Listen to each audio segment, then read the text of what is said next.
Hello to all. स्वागत है आप लोगों का मेरे channel current affairs and GK tricks में। तो कई कॉम्पिटिटिव गवर्नमेंट एग्ज़ाम्स आसपास हैं, तो मैंने सोचा कि एक सीरीज़ ऐसी निकाली जाए जिसमें इम्पोर्टेंट टॉपिक्स जो हैं जीके से रिलेटेड, जितने भी सब्जेक्ट्स हैं मतलब जीके में, that is geography, history, polity और इकोनॉमिक्स में जो भी इम्पोर्टेंट टॉपिक्स हैं एग्ज़ाम पॉइंट ऑफ व्यू से, उनके लिए अलग अलग लेक्चर्स बनाए जाएँ। एंशियंट हिस्ट्री हमारा चल ही रहा है, ठीक है, उसमें डिटेल लेक्चर्स आपको मिल ही जाएंगे। वैदिक एज का भी कंप्लीट हुआ ही है। तो आज जो है पॉलिटी का एक लेक्चर मैं बना रहा हूँ इसमें, जो कि इम्पोर्टेंट टॉपिक है एग्ज़ाम पॉइंट ऑफ व्यू से, जैसे एसएससी जीडी का होने वाला है या फिर यूपीएससी का भी है, तो उस एग्ज़ाम पॉइंट ऑफ व्यू से ये हेल्पफुल रहेगा लेक्चर। आज पॉलिटी का लेक्चर है जिसमें हम इमरजेंसी के बारे में देखेंगे। इमरजेंसी एक इम्पोर्टेंट टॉपिक रहा है पॉलिटी में, काफ़ी ज़्यादा क्वेश्चन इससे आते हैं। मेनली एमसीक्यूज़ जो हैं वो बहुत सारे बनते हैं अलग अलग कॉम्पिटिटिव एग्ज़ाम्स में, चाहे आप सीडीएस का ले लो, एनडीए का ले लो, चाहे आप स्टेट पीसीएस से रिलेटेड हैं वो एग्ज़ाम्स हैं, एसएससी के एग्ज़ाम्स हैं, उन सब में इमरजेंसी जो है वो इम्पोर्टेंट टॉपिक रहा है और उससे क्वेश्चंस आते हैं। तो आज का जो लेक्चर रहेगा वो नेशनल इमरजेंसी पे फोकस्ड रहेगा, ठीक है। इससे जो नेक्स्ट लेक्चर रहेगा वो प्रेसिडेंट रूल और फाइनेंशियल इमरजेंसी से डील करेगा। तो हम स्टार्ट करते हैं आज इमरजेंसी, जो कि एक इम्पॉर्टेंट टॉपिक है, और उसमें आज हम देखने वाले हैं नेशनल इमरजेंसी। नेशनल इमरजेंसी जो है वो आर्टिकल 352 डील करता है कॉन्स्टिट्यूशन में, ठीक है। जो तीन इमरजेंसी अपन देखते हैं जब, तो तीन टाइप की इमरजेंसी हैं। नेशनल इमरजेंसी, दूसरी है प्रेसिडेंट्स रूल और तीसरी है फाइनेंशियल इमरजेंसी। जो नेशनल इमरजेंसी है वो डील करता है आर्टिकल 352, ठीक है। जो प्रेसिडेंट्स रूल है वो आर्टिकल 356 डील करता है इंडियन कॉन्स्टिट्यूशन का, और फाइनेंशियल इमरजेंसी से डील करता है आर्टिकल 360, ठीक है। इसको याद रखने का बहुत आसान तरीका है, इसमें 4 जोड़ दो। 352 में 4 प्लस करोगे आप आर्टिकल 356 आ जाएगा, और उसमें +4 करोगे तो आर्टिकल 360 आ जाएगा, ठीक है। अब फाइनेंशियल और प्रेसिडेंट्स रूल के बारे में हम बाद में देखेंगे, अभी हम नेशनल इमरजेंसी के बारे में देखते हैं। मैं कुछ चीज़ें आपको यहाँ पे बता देता हूँ, फैक्ट्स, फिर हम लोग आगे बढ़ेंगे इसमें। तो जो नेशनल इमरजेंसी है वो आर्टिकल 352 में हमारे कॉन्स्टिट्यूशन में मेंशन्ड है, ठीक है। अब नेशनल इमरजेंसी किस बेसिस पे लगती है पहले वो देखते हैं, ठीक है। फिर इसको लगाता कौन है, ठीक है। फिर इसके क्या इम्पैक्ट हैं, ठीक है। जो देश की पॉलिटिकल व्यवस्था है उस पर क्या फ़र्क पड़ता है इसका, फंडामेंटल राइट्स इससे कैसे इफेक्ट होते हैं, और कितनी बार ये लगी हुई है, ठीक है। तो पहली चीज़ क्या होगी, पहली चीज़ होगी कि किस बेसिस पे लगती है। तो article 352 that is national emergency, सबसे पहले लगती है वॉर, ठीक है, एक्सटर्नल एग्रेशन,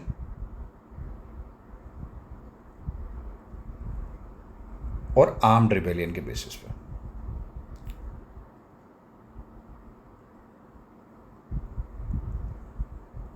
ठीक है, ये 3 बेसिस पे नेशनल इमरजेंसी लगती है। वॉर, जैसे हमारे देश का किसी दूसरे देश से वॉर हो गया तो नेशनल इमरजेंसी लग सकती है। एक्सटर्नल एग्रेशन कोई छोटा मोटा भी हो गया वो भी लग सकती है। और तीसरी लगती है आर्म्ड रिबेलियन के बेसिस पे। कमाल की बात यह है और देखने वाली बात है कि आर्म्ड रिबेलियन पहले वर्ड जो है हमारे कॉन्स्टिट्यूशन में मेंशन नहीं था। ओरिजिनली जो कॉन्स्टिट्यूशन में वर्ड मेंशन था वो था इंटरनल डिस्टर्बेंस। क्या था? Internal disturbance. आर्म्ड रिबेलियन जो वर्ड था वो कॉन्स्टिट्यूशन में bye 44th constitutional amendment act 1978 से ये जोड़ा गया, ठीक है। वो क्यों जोड़ा गया वो भी मैं आपको भी बता देता हूँ। तो हुआ क्या कि 1971 में जब लोकसभा के चुनाव हुए, ठीक है, जब लोकसभा के इलेक्शंस हुए, तो मैडम इंदिरा गांधी जो उस टाइम प्राइम मिनिस्टर थी, उन्होंने लोकसभा के इलेक्शंस लड़े, और वो जिनके अपोजिट उन्होंने इलेक्शन लड़ा वो थे राजनारायण। तो इंदिरा गांधी वर्सेस राजनारायण इलेक्शंस हुए लोकसभा के 1971 में। राजनारायण उस इलेक्शन में हार गए। तो जब राजनारायण उस इलेक्शन में हारे तो उन्होंने इस इलेक्शन को, क्योंकि ये रायबरेली सीट से था, ये इलेक्शन था रायबरेली सीट से, ठीक है। तो राजनारायण ने उस इलेक्शन को चैलेंज किया इलाहाबाद हाई कोर्ट में, और उन्होंने बोला कि इंदिरा गांधी ने अनकॉन्स्टिट्यूशनल मीन्स यूज़ किए हैं इलेक्शन जीतने के। अनकॉन्स्टिट्यूशनल मीन्स मतलब जो पब्लिक का मनी है, that is tax payers money, उसको यूज़ किया है इलेक्शन कैंपेन्स वगैरह में, और उससे उनको जीत प्राप्त हुई है। तो 1975 में इलाहाबाद हाई कोर्ट ने ये डिसीजन लिया कि हाँ, मैडम इंदिरा गांधी का जो चुनाव है, इलेक्शन है, वो इलीगल है, ठीक है, और उन्हें विद इन 6 मंथ्स, मैंने क्या बोला, ध्यान से सुनना है, विद इन 6 मंथ्स सीट छोड़नी पड़ेगी। अब ऐसा क्यों है? ऐसा इसलिए है क्योंकि हमारे कॉन्स्टिट्यूशन का आर्टिकल 75 सब क्लॉज 5 कहता है कि कोई भी अगर मेंबर ऑफ पार्लियामेंट नहीं है बट वो फिर भी मिनिस्टर रह सकता है फॉर 6 मंथ्स। 6 मंथ्स के बाद वो सीट उसकी अपने आप वैकेंट हो जाएगी, मिनिस्टर से उसको रिज़ाइन करना पड़ेगा। अगर विद इन 6 मंथ्स वो मेंबर ऑफ पार्लियामेंट बन जाता है तो वो उस पद पे बना रह सकता है। तो मैडम इंदिरा गांधी के पास क्या चॉइस थी? मैडम इंदिरा गांधी के पास ये चॉइस थी कि वो बाई इलेक्शंस में विद इन 6 मंथ्स जीत प्राप्त करें और फिर से प्राइम मिनिस्टर जो हैं वो बनी रहें। लेकिन इलाहाबाद हाई कोर्ट ने ये बोला कि अभी वो प्राइम मिनिस्टर हैं तो 6 मंथ्स तक वो अपनी सीट पर रह सकती हैं। अगर वो बाई इलेक्शंस नहीं जीतती हैं, ठीक है, तो उन्हें वो सीट वेकेंट करनी पड़ेगी, प्राइम मिनिस्टर जो पोस्ट है उससे रिज़ाइन करना पड़ेगा। तो मैडम इंदिरा गांधी ने ये रास्ता ना चुनते हुए कि विद इन 6 मंथ्स वो दोबारा इलेक्शंस लड़ती और फिर वो प्राइम मिनिस्टर बनती, उन्होंने एक दूसरा रास्ता चुना। और वो रास्ता क्या था कि उन्होंने इंटरनल डिस्टर्बेंस के बेसिस पे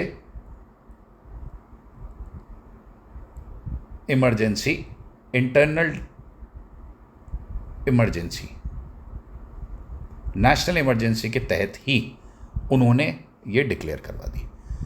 तो इंटरनल इमरजेंसी आर्टिकल 352 के अंडर ही है। और वो कब डिक्लेयर हुई थी? मैडम इंदिरा गांधी ने इसे कब डिक्लेयर करवाया था? 25 जून 1975 को, ठीक है। 2 साल तक ये इमरजेंसी रही। और इसमें ये था कि इंदिरा गांधी से ज़्यादा इसमें रोल था संजय गांधी का, ठीक है। उनके जो बेटे थे उन्होंने उनको बोला कि आप ये रास्ता अपनाइए और इंटरनल डिस्टर्बेंस के बेसिस पे इमरजेंसी जो है वो डिक्लेयर कर दीजिए। अब हुआ क्या कि इंदिरा गांधी ने उस टाइम जो प्रेसिडेंट थे वो थे फखरुद्दीन अली अहमद। फखरुद्दीन अली अहमद को उन्होंने बोला कि पूरा विपक्ष बहुत ज़्यादा हंगामा कर रहा है, क्योंकि इंदिरा गांधी की जो इलाहाबाद हाई कोर्ट ने डिसीजन दिया था कि उनको सीट वेकेंट करनी पड़ेगी विद इन 6 मंथ्स।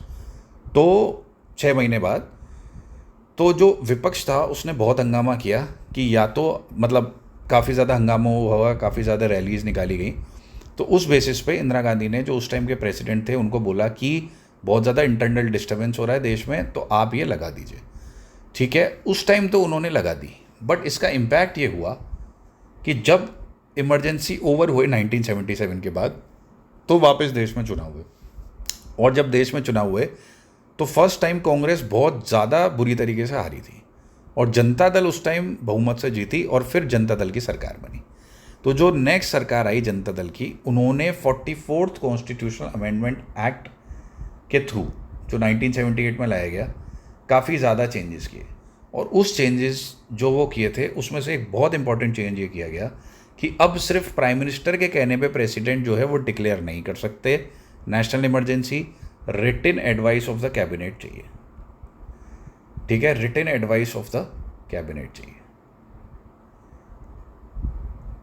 जो प्राइम मिनिस्टर और आसपास के काउंसिल ऑफ मिनिस्टर्स हैं उसमें जो सीनियर मोस्ट मिनिस्टर्स हैं जो कि कैबिनेट का पार्ट है, उनकी रिटन एडवाइस के बाद ही प्रेसिडेंट जो है वो नेशनल इमरजेंसी डिक्लेयर कर सकते हैं, उसके अलावा नहीं, ठीक है। तो हमने क्या देखा? पहले ये देखा कि किस बेसिस पे लग सकती है नेशनल इमरजेंसी। किस बेसिस पे लग सकती है? वॉर, एक्सटर्नल एग्रेशन, और मैंने आपको बताया पहले इंटरनल डिस्टर्बेंस वर्ड था, but by 44 constitutional amendment act 1978 उस वर्ड को रिप्लेस किया गया किससे? आर्म्ड रिबेलियन से, ठीक है। तो ये तो हमने देख लिया किस बेसिस पे लग सकती है। अब इसे डिक्लेयर कौन करता है? तो नेशनल इमरजेंसी डिक्लेयर करते हैं प्रेसिडेंट।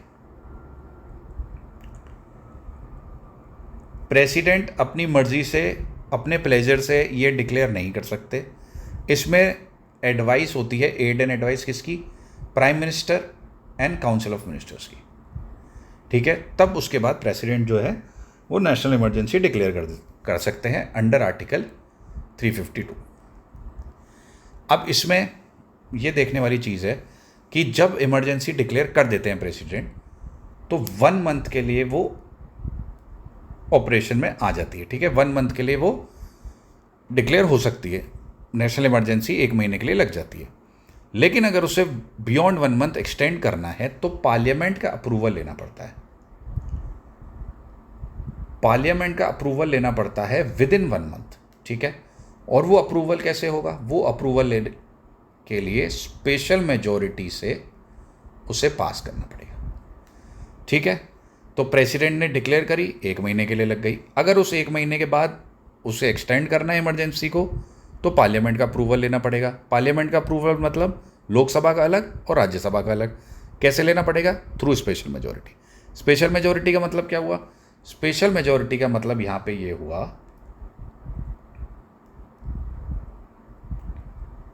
कि 2/3 of member present and voting, ठीक है।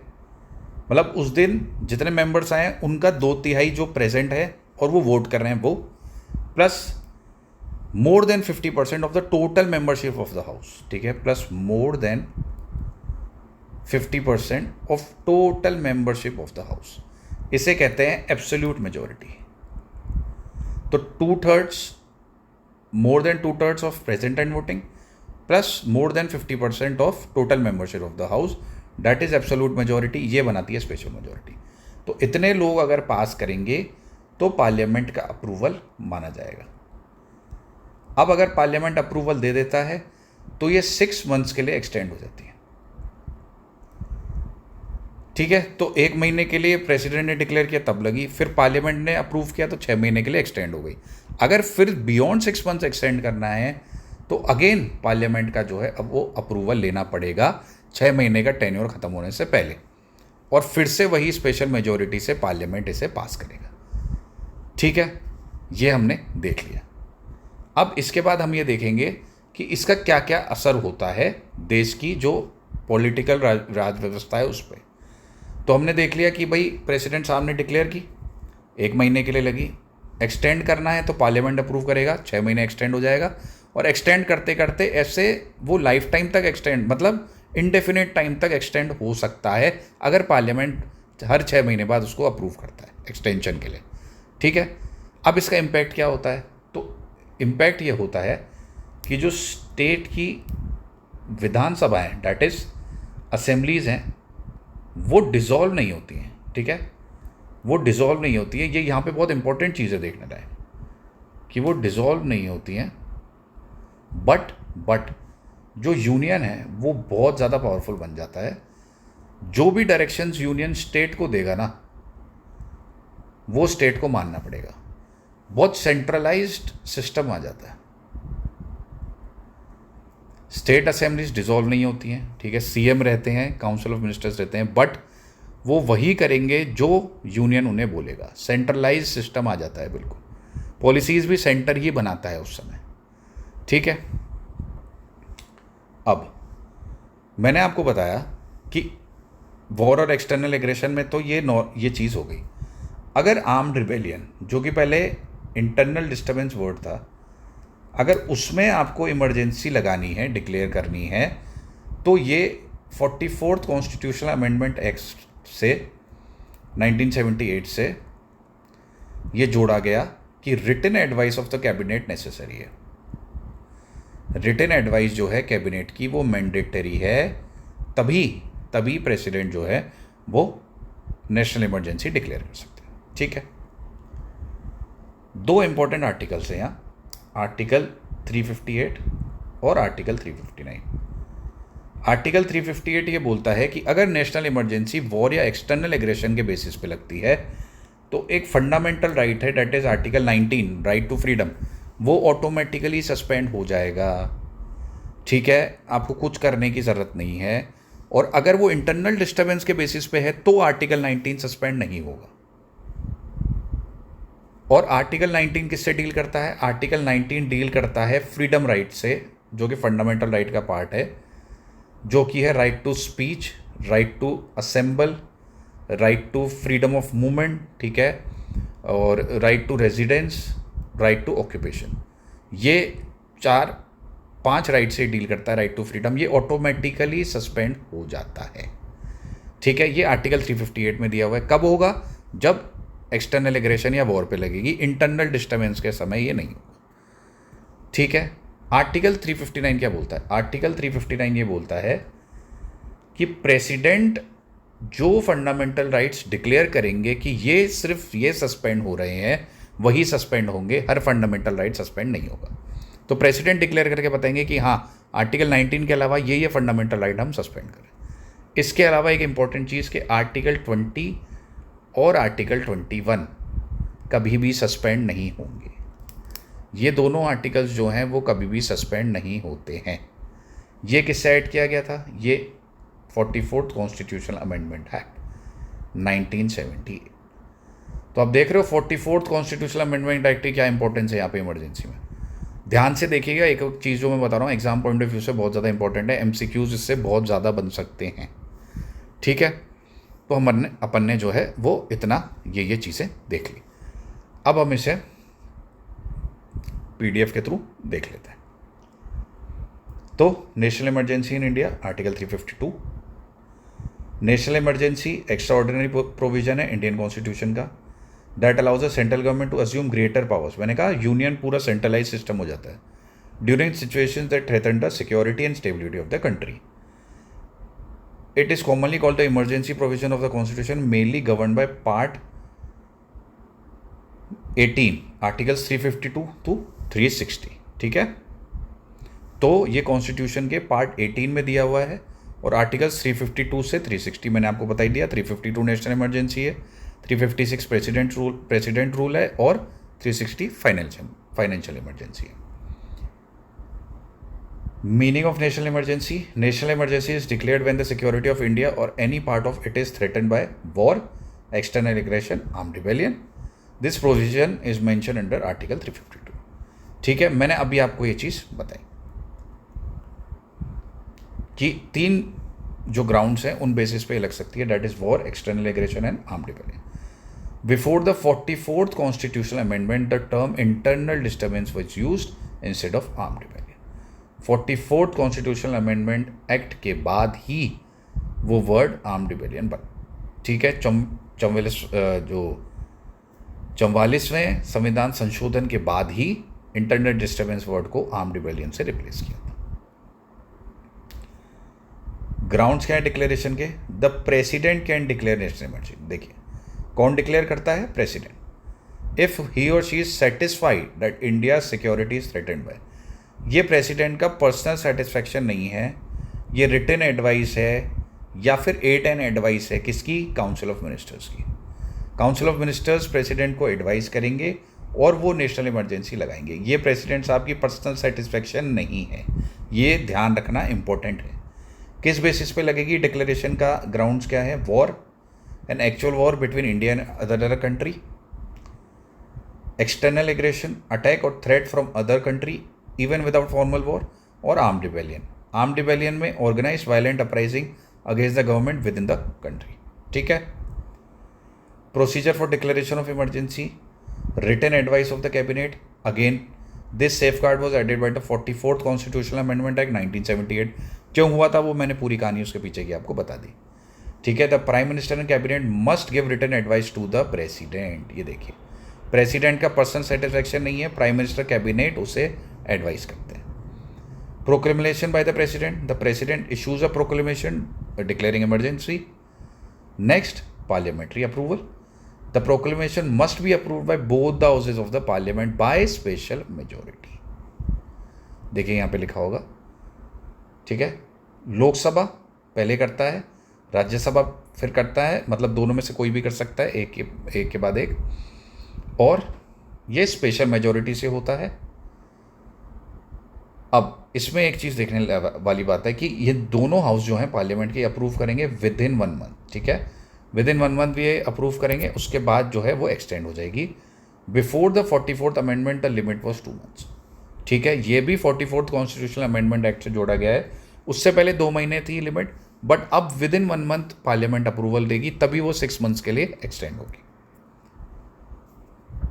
Special majority required, approval requires majority of total membership of each house, that is absolute majority, and majority of not less than 2/3 of members present and voting. This is called special majority. ठीक है, मैंने अभी आपको ये चीज बता दी है। Duration of national emergency, once approved emergency remains in force for 6 months।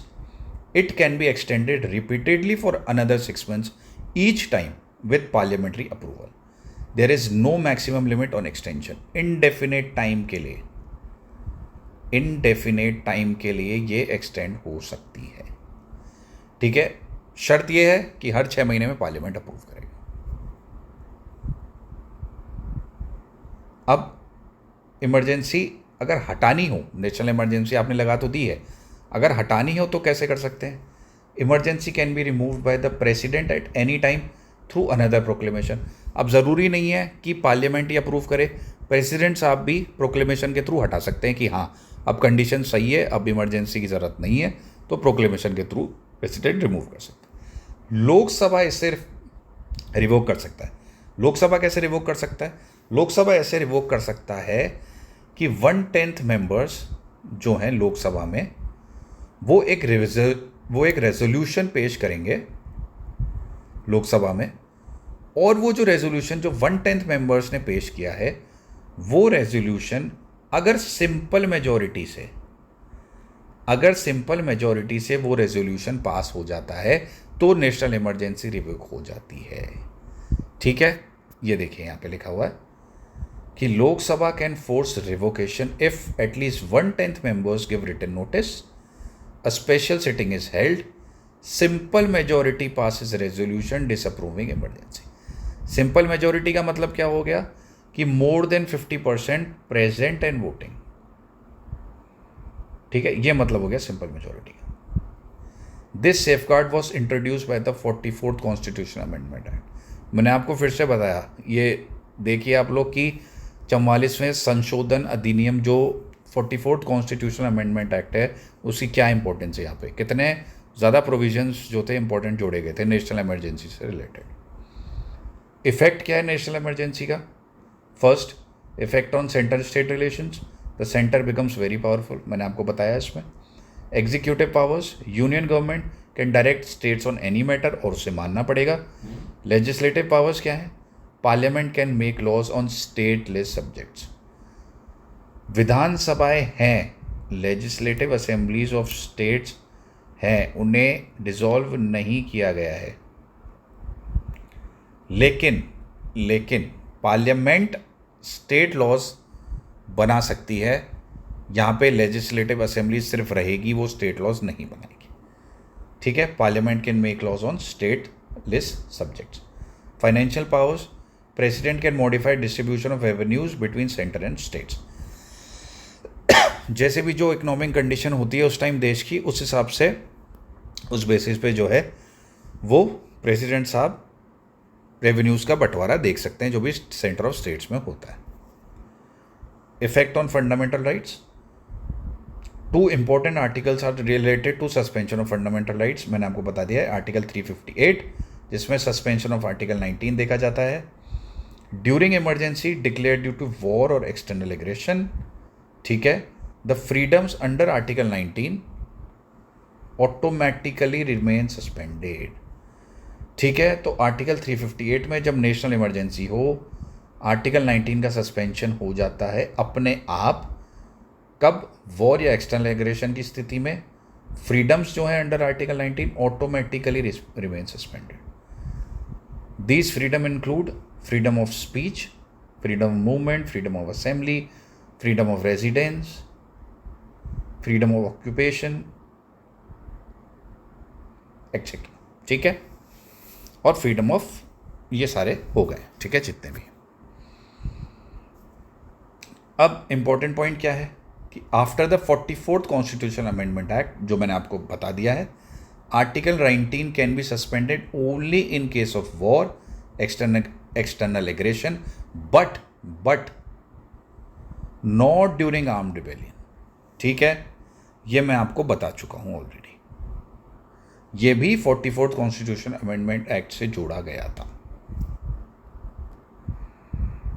अब आर्टिकल 359 देख लेते हैं, suspension of right to constitutional remedies. Article 359 में आर्टिकल 32 सस्पेंड होता है। ठीक है, आर्टिकल 32 ये बोलता है कि अगर किसी भी फंडामेंटल राइट का वायलेशन होता है तो कोई भी सिटीजन इंडिया का डायरेक्टली सुप्रीम कोर्ट अप्रोच कर सकता है उस राइट के वायलेशन के लिए। Article 32 is right to constitutional remedies, वो सस्पेंड हो जाता है। अब दूसरी चीज जो मैंने आपको ऑलरेडी बता दी है, the president can suspend the right of citizens to move courts for enforcement of certain fundamental rights. ठीक है, हाउएवर ये भी मैंने चीज आपको बता दी है, ध्यान से देखिएगा। After the 44th amendment articles 20 and 21 can not be suspended even during emergency. चाहे वॉर के बेसिस पे ही क्यों ना लगी हो national emergency, articles 20 and 21 suspend नहीं हो सकते हैं। आर्टिकल 21 जिसमें तो बहुत ज़्यादा इंपॉर्टेंट है, क्योंकि वो डील करता है right to life and personal liberty से। ठीक है, जिसके एम्बिट में बहुत सारे राइट आते हैं, right to privacy, right to education, बहुत सारे राइट्स। ठीक है, वो सस्पेंड नहीं हो सकता है। अब आर्टिकल्स 20 और 21 का इसमें दिया हुआ है कि आर्टिकल 20 जो है डील करता है प्रोटेक्शन इन क्रिमिनल केसेस, जैसे नो डबल जेओपार्डी, ठीक है, और भी चीज़ें हैं 2-3 वो। और article 21 right to life and personal liberty always remain protected. अब fundamental rights suspended during emergency, rights that may be affected, article 19 मैंने आपको बता दिया ऑटोमेटिकली सस्पेंड हो जाएगा। अदर राइट्स में have enforcement suspended under article 359, article 32 को suspend कर दिया जाता है। Rights date can not be suspended, article 20, 21 ये 44th अमेंडमेंट एक्ट से जोड़ा गया था।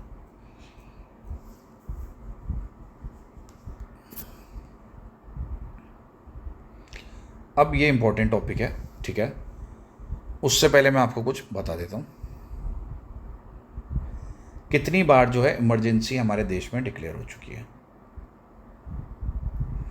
तो कितनी बार इमरजेंसी देश में डिक्लेयर हुई है। फर्स्ट जो है वो नेशनल इमरजेंसी अंडर आर्टिकल 352 लगी थी due to war between India and China, जिसे हम कहते हैं इंडिया सीनो वॉर। ये कब लगी थी? फ्रॉम 1962 टू 1967, जिसमें चाइना जीता था। और आज भी जो अक्साई चीन का एरिया है जो चाइना के अंडर है, वो इसी वॉर में हमसे छूट गया था। तो 1962 से 1967 ये लगी थी। उस टाइम प्राइम मिनिस्टर कौन थे? जवाहरलाल नेहरू थे, ठीक है, जिनकी 1964 में डेथ भी हो जाती है, क्योंकि उन्हें बहुत आघात पहुंचा था, क्योंकि चाइना ने एक तरह से, ठीक है, वो पंचशील एग्रीमेंट को तोड़ा था और अचानक से हमला कर दिया था, तो इस वजह से उनकी डेथ भी हो गई थी। तो फर्स्ट टाइम ये इंडियन सीनो वॉर में लगी थी फ्रॉम 1962 से 67। इसी बीच में 1965 में पाकिस्तान ने भी इंडिया पे अटैक कर दिया था, ये सोच के कि इंडिया भी वीक है और चाइना से उभर ही रहा है वॉर में, लेकिन फिर भी 1965 में इंडिया की ही जीत हुई थी। इंडिया वन, ठीक है, and Pakistan lost in 1965 war. अब दूसरी इमरजेंसी कब लगी थी? तो दूसरी इमरजेंसी लगी थी इन 1971, जो कि इंडिया पाकिस्तान वॉर के टाइम लगी थी। इस बार जो मुद्दा था वो ये था कि वेस्ट पाकिस्तान, ठीक है, और जो यहाँ पे इसका ईस्ट पाकिस्तान, जो कि प्रेजेंट है बांग्लादेश है, ठीक है, उनके बीच में ये चल रहा था, ठीक है, डिस्टर्बेंस, क्योंकि यहाँ पे मेनली बांग्ला थे जो बंगाल भाषा बोलते हैं, और वेस्ट पाकिस्तान में जो पंजाबी पश्तून भाषा वो चलती थी। तो इन दोनों के बीच में डिस्टर्बेंस था। तो इंडिया ने ईस्ट पाकिस्तान को आज़ाद करा के बांग्लादेश का फॉर्मेशन किया था इन 1971, और उस समय इंडिया की बहुत तगड़ी जीत हुई थी, ठीक है, ऐसे कहते हैं कि बहुत मैसिव पाकिस्तानी आर्मी ने सरेंडर किया था। और उससे पहले 1971 से पहले ईस्ट और वेस्ट पाकिस्तान था, बांग्लादेश नहीं था। आफ्टर 1971 बांग्लादेश बना था जब इंडिया ने अवार्ड जीता। ठीक है, तब इमरजेंसी लगी थी सेकेंड टाइम, और जब ये सेकेंड टाइम इमरजेंसी लगी थी 1971 में, तब ये 77 तक चली थी। 75 में बिटवीन में 25 जून 1975 को on the basis of internal disturbance ये इमरजेंसी वापस आर्टिकल 352 के तहत इसको लागू किया गया था। ठीक है, जो 2 साल तक चली, और फिर 77 के बाद एक बार भी हमारे नेशनल इमरजेंसी नहीं लगी है। ठीक है, यही चीज़ यहाँ पे देख लेते हैं एक बार। तो how many times has national emergency been imposed? National emergency has been declared 3 times in India. 1962 emergency due to Sino-Indian War against China, ground external aggression. 1971 emergency during Indo-Pakistan War against Pakistan, ground external aggression. ठीक है, और 1975 emergency declared by Madam Indira Gandhi, ground internal disturbance, lasted from 1975 से 77, considered the most controversial emergency in Indian history. ठीक है, 1975 emergency most important because declared due to internal disturbance, declared on 25th June 1975. Reasons included political instability, opposition protests. मैंने आपको ये चीज़ बता ही दी है कि Allahabad high court judgement against Indira Gandhi, it was the backdrop of national emergency declare due to internal disturbance. ठीक है, ये पूरी बात मैंने आपको बताई दी है। मेजर इफेक्ट्स, प्रेस सेंसरशिप, मतलब जब इमरजेंसी ऑपरेशन में थी ड्यूरिंग 75 to 77, तब बहुत सारे राइट्स जो हैं वो कर्टेल हो गए थे, बहुत जनता को भी परेशानी हुई थी, और वो सब है, वो हमें जाना नहीं है क्योंकि एग्जाम पॉइंट ऑफ व्यू से इंपॉर्टेंट नहीं है। जो इंपॉर्टेंट है वो देख लेते हैं। मेजर इफेक्ट्स आप देख सकते हैं, प्रेस सेंसरशिप हो गया था, अरेस्ट ऑफ अपोजिशन लीडर्स, तभी जो है 42nd कॉन्स्टिट्यूशन अमेंडमेंट एक्ट हुआ था, जिसे मिनी कॉन्स्टिट्यूशन बोलते हैं। उस पर भी मैं आप लोगों के लिए एक वीडियो बना दूंगा। तो उसमें आप देखेंगे कि पूरे अपोजिशन लीडर्स को जो है जेल में डाल दिया था, और इसी वजह से वो बहुत सारे अमेंडमेंट्स करने में कामयाब हो गए थे। ठीक है, suspension of civil liberty, centralisation of powers, ये सब हमें देखने को मिलता है। फिर 44th कॉन्स्टिट्यूशनल अमेंडमेंट एक्ट लाया गया 1978, और वो सारी चीज़ों को कर्टेल किया गया जिसकी वजह से इंटरनल इमरजेंसी लगी थी। ठीक है, अब एक समरी में ये देख लेते हैं कि पूरा जो भी मैंने आपको बताया कि वही ये 44th कॉन्स्टिट्यूशनल अमेंडमेंट एक्ट में क्या क्या चेंजेस किए गए, उन्हें समराइज कर लेते हैं ताकि ये हमें अच्छे से याद हो जाए और एग्ज़ाम में हमें फिर इसमें दिक्कत ना हो। ठीक है, तो most important amendment regarding emergency is 44th constitutional amendment act 1978। Major changes, replaced internal disturbance with arm rebellion, ये देख लिया। Written advice of cabinet made compulsory, ये हमने देख लिया। Approval period reduce to 1 month, पहले कितना था 2 महीना, अब कितना कर दिया 1 महीना।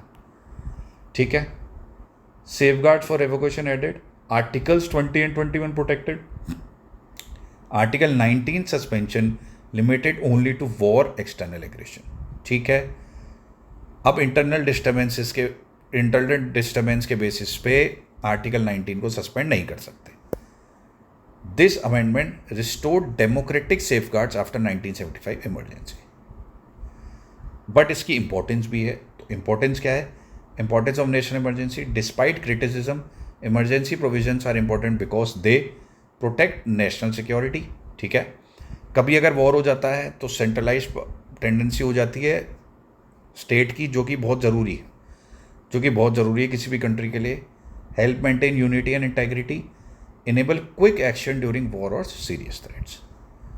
ठीक है, कंक्लूजन क्या है इसमें?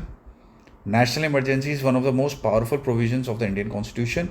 While it helps the government tackle extraordinary threats, the experience of 1975 emergency due to internal disturbances showed the dangers of the misuse. Therefore, constitutional safeguards added to the 44th Amendment are considered essential for protecting democracy and fundamental rights in India.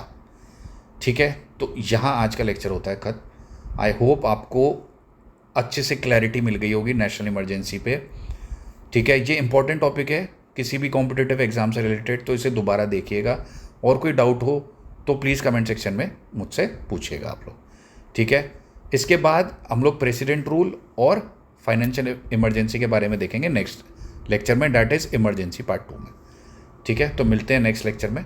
Thank you so much.